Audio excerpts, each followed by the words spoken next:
Hey everyone, how you doing? Greg here, your Cheese League Baseball Commissioner. Thank you so much for joining us for another Stats and Standings video. This will cover games number 81 through 90, and boy was it an eventful past 10 games. Things have changed quite a bit.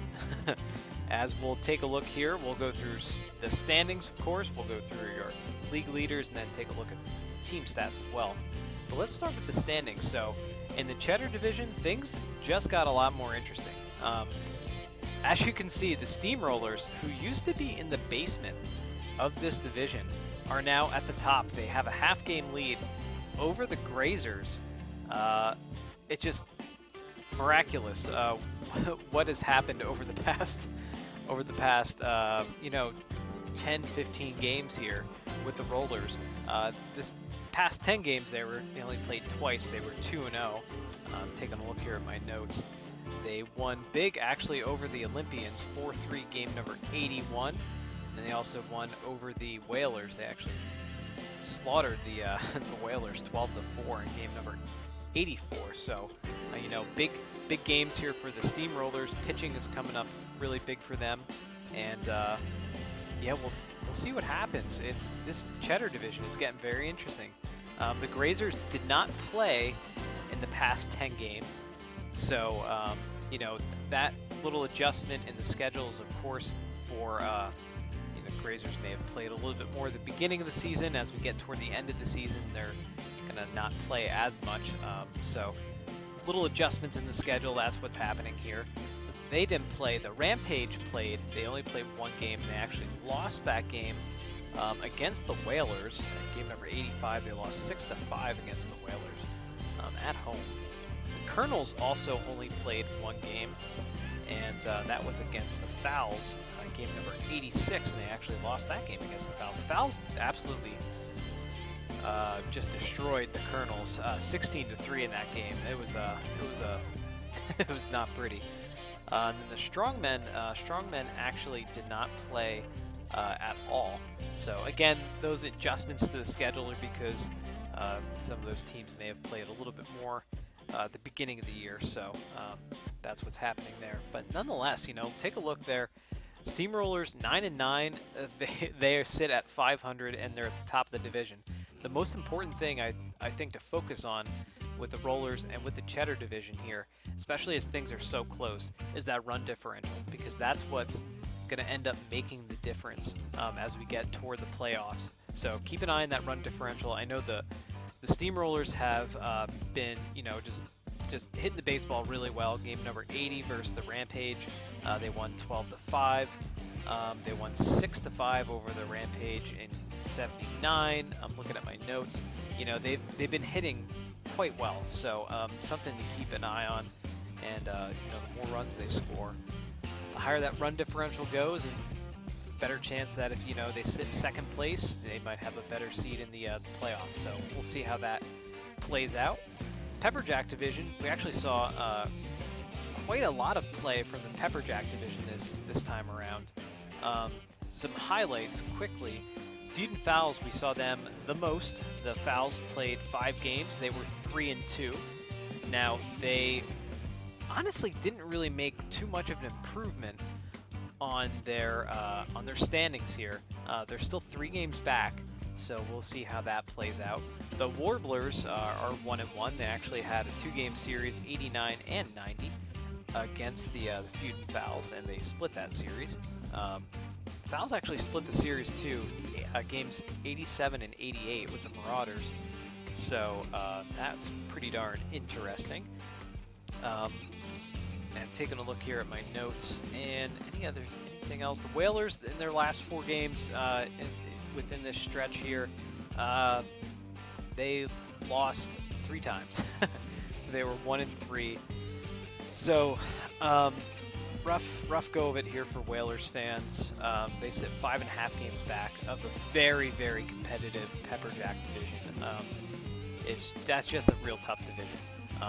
It's not to say though, Feud and Fowls sitting there at 10-10. It's not to say that they couldn't make a run, and depending, we have Marauders and Olympians and Warblers games still coming up, so we'll have to see what happens there. You know, a losing streak for the Marauders or the Olympians could really make or break who takes that Pepperjack division. So something to keep an eye on there. And yeah, it's just, again, run differential. If it comes down to it, if the Warblers say take the lead in that division, it's going to come down to run differential for who's the number 2 in that division too. Obviously standings as well, but you know, Marauders and Olympians. Marauders have actually taken over the Olympians in run differential, so that's pretty darn interesting. Let's take a look here now at our league leaders. So we have, in terms of the top on batting average, you know, again, those Marauders are super hot. They're a good team. Miranda McLongthrup is just up there, and she's just a very good player. She could be MVP. Definitely, Tugger Gentry is definitely in that category too, especially as you look across some of these other stats. So things to keep an eye on. Shepard Pace, look at Shepard Pace's batting average just jump up as he has gotten hot with the Steamrollers, hitting 405 now. So that's just bananas crazy. Miles Pruitt hitting well too for the Rampage. Again, we only saw them once this past 10 games, but Tim Barneswell as well hitting good for the Warblers. So they're a little bit of a hot hitting team right now as well. So things to keep an eye on. We have some other folks. You remember at the very beginning of the season, Tony Austin, you know, was at the very top of and Yellow too from the Grazers were at the very top of this batting average standings, and it's pretty darn interesting to see how things have played out. You know, typically we wouldn't actually see a name like Shepard Pace in this conversation at all. So that's pretty interesting. There's hope yet, Rollers fans. that Cheddar division is so interesting. In terms of home runs, this has been wild too, because Moran has had a couple of big blasts, and Ralph Briggs has been hitting the ball quite well for the Whalers. You know, even though the Whalers dropped 3 of their last 4 games, Ralph Briggs is just a hot bat in that lineup, so something to keep an eye on. And then Tugger Gentry too for the Marauders, just swinging well. And Lester too. Lester's been having some big hits for the feed and fouls. And we talk about runs batted in. Again, another Steamrollers name is up here, and this is something that we're gonna have to watch out for these next 5-6 games as we wrap up the season here. You know, those Rollers hitters. Banjo Crane's been really hot. Tugger Gentry up there again, 16 RBIs, tied with Neil Shaw, Neil Shaw's been, you know, one of the league leaders all year, so something to keep an eye on. There's Barneswell again. So, you know, when we're looking at this, the number 1 batting stats across the league, right now, if we're looking at an MVP of Cheese League, whatever that might be, you know, Tugger Gentry definitely has to be the top contender there. He's up in all the categories, so just a name to throw out there, but who knows what's going to happen these next 5-6 games. In terms of on-base percentage, Aldo Davis up top, McLongthrup there again. Annika Proctor, another Rollers name, up top. Some interesting stuff. And then there's, of course, Gentry. Slugging percentage, Gentry's up there, and Gentry's an OBS as well. So, and Aldo Davis and Lester, you know, they're all kind of tied up and knotted up there at the top. So it's pretty interesting. You get to see these same names like here too, you know. Hits Moran and Barneswell and McLongthrup and Gentry. Again, extra base hits. We got Gentry. Miles Pruitt makes a cameo appearance here, and then of course this is the one you don't want to look at, and that's strikeouts. And I think that's the one weak point for the Marauders is their catching, and Julian Park strikes out all the time. It's not good, so that might be something in the offseason that they look to maybe pick up a catcher. So we'll see how that plays out. And then some more stats as we dive into it. Runs scored, Lester leads, you know, with Trickster right up there too, Moran. So a bunch of fouls names right up top too. But, you know, looking again, there's Chuck Rockett and Annika Proctor down here toward the middle. Stolen bases, Langston Ali still leading the league. Stolen bases, Mikkel Longthrup's up there though too. Lester's been running a lot more lately as we've seen the fouls play. Dozen rolls is up there as well. There's Esperanza from the Grazers, and then caught stealing. You don't want to be on that list, but Corker and Hilldown and Bernal all tied at 3. Let's take a look here at pitching now. Oldham still leads the league in terms of wins with Simon. Really no movement, not a lot of movement there. You know, a lot of guys and gals have 3 wins, so something you know, there's not a lot of wins happening. The short season like this, and you know, a lot of bullpen pitching happening, especially as we get into the later part of the season. Talking about ERAs here, Finley Oldham again at the top, and then Gordon and Farley there for the Marauders. There's really no surprises there. Look at Brennan Dickerson, league leader in saves again for the Marauders. Graham's right there too. Oldham up there with whip, Gordon and Farley again there up top in terms of opponent batting average. But Benetti and Mike Griffin getting a shout out there from the Warblers. Strikeouts. This is interesting. You know, Damian Hale and Cardasco Schroeder from the Steamrollers have been so good all year, but Clarissa Newman and Brock Farley are just dominating the strikeout game. And Bo Lawson, you know, lots of strikeouts too. She pitched well. Game number 89 against the Warblers, even though they ended up losing that one, but nonetheless, she's pitching well. Griffin too. Mike Griffin was pitching well as well against, I believe she got the win there against the Warblers, or against the Whalers rather, in game number 83. And then final little dive here, strikeouts per 9, walks per 9, and strikeout to walk ratio. So we're going to see those there. We're going to go back, we're going to take a look here at the teams, take a look at some team stats. We're going to start with the Colonels, who we've only seen one game of this past time around. So they did lose against the Feud and Fowls though. And of course the Colonels are one of those teams all knotted up in the Cheddar division, so definitely want a little more production out of your big guys up top like Fry and Hendricks. You know, they're really being led right now by Aldo Davis, and Gangnam's been hitting a little bit better as well. I think Thicket's had some big hits for them too in the past week or so.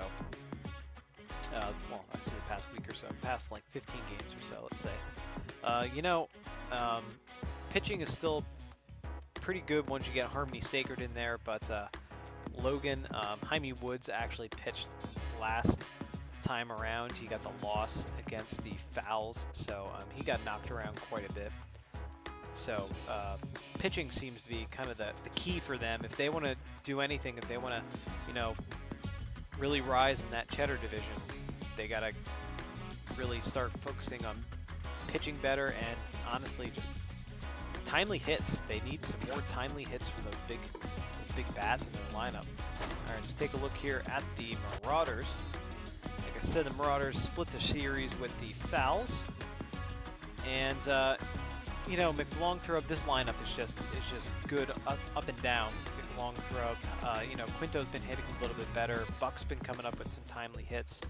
Gentry's been on fire. Liu's been pretty solid all year. Plows is even hitting a little bit better. You know, Stetson Fuller, he needs to pick things up a little bit. Come on now. He's a better hitter than that. And same thing, you know, Park and Pepperonis has actually been hitting better as of late, but still they need some more production out of them, out of those big bats in their lineup. You know, their pitching is pretty darn good. Once you know, talk about Farley, Raymundo Gordon's been good. I would even say Flavio Yoft has been pretty solid for them all year. You know, pretty lower in the ERA. If you can keep those guys in, that would be good. Odell's been good out of the bullpen for them. And, you know, once you get Dickerson, that's the key for them. Once you get Dickerson, lights out, make things happen. So we'll see how they play out. Let's take a look here at the Olympians now. Go back. Always just like to take a look at the logos. Olympians. I think I mentioned the Olympians only played once, and they lost their game against the Steamrollers 4-3. Ariela Fuentes started that game. She got the no decision in that game. But you know, this team has just been hot all year. They honestly are starting to cool down a little bit. You need more production out of Mullins. I think that's something that we've seen quite a bit. More production out of Mullins at a second base, more production out of your catching, and definitely, you know, Warner Fowl and Liam Bowles at the bottom of their lineup. Need to get some more production out of them too. Honestly, I think you might want to play Getrecht a little bit more, the bench player, maybe in the outfield, in replacement of Fowl, maybe switch things up. So we'll see what happens with them. I think the Olympians have started to cool down a little bit. I think things are catching up with them. They've honestly, at one point they dropped a couple of games in a row, so that was surprising to me. So we'll see how things pan out for them. You know, Oldham is kind of a lights-out starter for them. It's a little sketchy everywhere else in their rotation right now.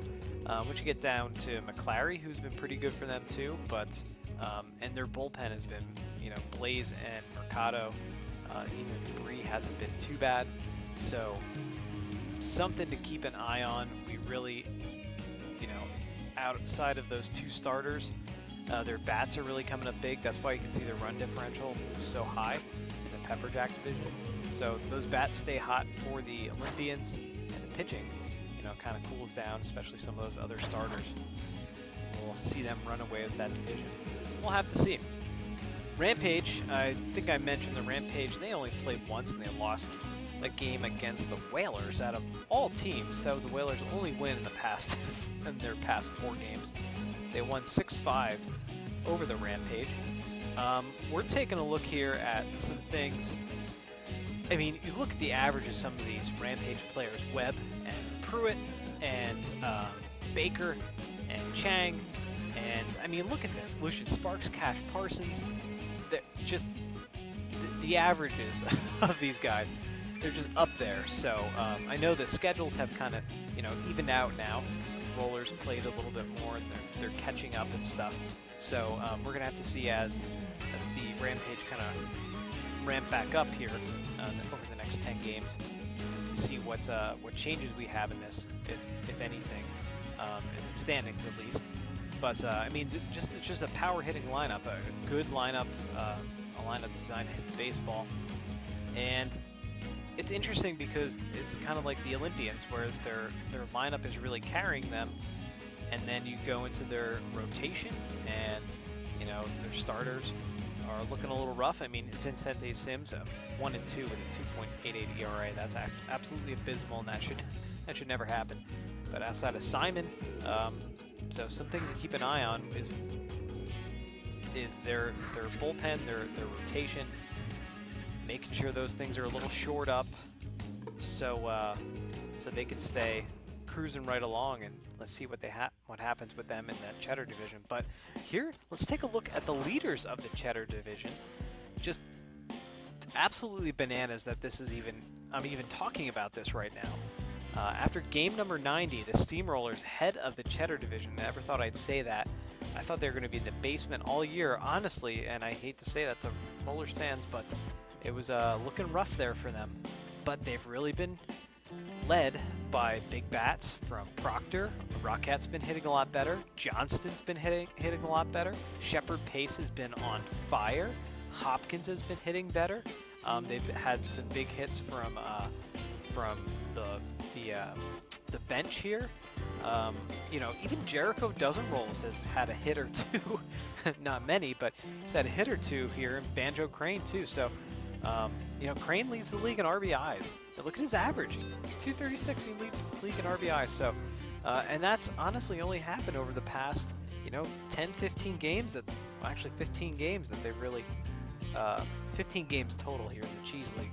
I should stress. It's only happened between games 61 to 90 that I guess I'm talking about, really, that they've really stepped things up. So, or 71 to 90, I should say. So, Yeah, just absolutely bananas. You know, led by good pitching, Schroeder and Hale up top. Gets a little sketchy once you get down into, but though Benetti's been looking pretty good for them, and after that, it's a little interesting. Nixon's been a good reliever out of the bullpen, so let's keep an eye on those Rollers, fans. I mean, this is something to talk about. That Cheddar division is absolutely something to talk about. Speaking of the Cheddar division, here's another team from there. We did not see the strongmen play at all this time around, so no real updates here for their stats. If you want to check out their stat updates, go back to the previous video, the 71 through 80 video. Strongmen, I know, did play against the Olympians. They played against the Marauders a couple games, I think. Looking at my notes. So again, just how the schedule's lined up. That's what was happening. But you know, they're led by Ali, who's been really good. Hilldown's been good. Corker, and they just need a little more production out of some of their other bats like Casey View and Tucker Bauer and Burnswell. So their pitching's pretty, you know, for all intents and purposes, their pitching's not terrible. You know, look at O'Donnell's been hit or miss, I guess. But their bullpen's pretty good. You know, get down to Gallegos, one of their starters, Albright, then Clary, their closer. So something to keep an eye on. We'll see a lot more strongmen coming up, and we just did see a bunch of games from the Warblers here. So they've really been led by Watson, who's been hitting hot lately. Barneswell rather, has been hot as well. Nico McLongthorpe hasn't really factored in too much. Holloway's been hitting well for them off the bench. And I'm looking else. Johns has been on fire. He's had so many hits in the past couple of games. So honestly, most of his hits have come in like the past. I think he's had like 6 hits in the past couple games that they've played. So yeah, their bats are kind of starting to heat up a little bit, and they're chasing the Olympians and the Marauders, so something to keep an eye on. And that little division rivalry that we have between them and the Warblers and the Fowls, something to keep an eye on as well. Their pitching's pretty good up top. You know, you take a look. Griffin's been pretty good. Hammond's been pretty good. Duke, although Ian Duke didn't got the no decision in game number 90. You know, he pitched for all intents and purposes. He pitched pretty darn well. Just the Fowls ended up eking out a couple extra. Actually, it was a walk-off home run there, game number 90. So, and then you look at Clements in the bullpen. So there's some good pitchers there. If their bats can just heat up a little bit more, they could run away with that division. Who knows? Whalers fans, I am sorry to say they dropped their 3 of their last 4. I mentioned that a couple of times. They did have a big win over the Rampage, though. That was a good one, game number 85. But you know, they played some tough teams. They played the Warblers, two games. They played the Rampage, and it was a good team, and then they also played the Steamrollers, who were just rolling right through. They're very hot. So, you know, for them, big thing comes down to bats. You know, you see a couple of Briggs is hitting very well. You know, one of the league leaders right now in home runs, so he's heating up. Durham's been hitting well, and Sicily has been hitting well for them too. Probably one of the better hitting catchers in all of Cheese League baseball. Just not a lot of production out of some of these other players who you need to see, like Reddy A and Lane, and especially Owen English at second base. And then their pitching is, you know, once you get past Lenny Downhill, who's, you know, 1-2 with a 2.49 ERA, it's criminal. Same thing with Newman. Newman's, you know, league leader among the league leaders in strikeouts right here. Actually is the league leader, I believe. You know, it's criminal. She only has 1 win. So that just talks to your run production. So for all intents and purposes, you know, the ERAs in their bullpen and their rotation is not too bad. I'll set a hazard here, but so we're hoping that things will turn around a little bit for them. We'll have to see. A few fouls we've seen a lot of the past couple of games. It was a game 86 through 90 here. The Fowls have played every single one of those, and that's, again, just a condition of the schedule, things catching up for these teams. They split the series with the Marauders, they split the series with the Fowls, and they won over the Colonels. So, you know, had a pretty good outing, 3-2 their last 5 games. And, you know, just timely hits from people. Taylor Schmidt not hitting well at all year, and has a walk-off home run in game number 90 to win it. Hannah has been hitting, you know, getting timely hits as well. Rod Slow has been getting timely hits. Fortune, I think, had a rough series against the Warblers, though. But, you know, timely hits, that's kind of been their thing. They're led by Lester and Moran, who've really been leaders in that dugout. So that's what they're running on. Their pitching has been rough. Their starters have been roughed around quite a bit, with the exception of Lawson, who, though, I think got the no decision. And yes, she got the no decision in game number 89. That was a tough one. The Warblers kind of eked out that win 5-4. Didn't pitch bad overall, though. But, yeah, their rotation is a little rough. So, again, they're, 3 games back of the Pepperjack division, so we'll have to see how they end up. The last team we'll take a look at here is the Grazers, who we did not see at all the past 10 games. Take a look at my notes. Not see them at all the past 10 games. So really no change in their stats. You want to go back to this game 71 through 80 stats video. You'll see some of their stats. They actually played quite a bit during that stretch. 72, 73, 74, and 75. Those were all games in which the Grazers played. So if you haven't watched those, why are you listening to this video? Go back and watch those games, especially if you're a Grazers fan. You know, they've been a hot-hitting team all year too. It's just that Cheddar division has gotten very interesting, with the Rollers kind of making some moves.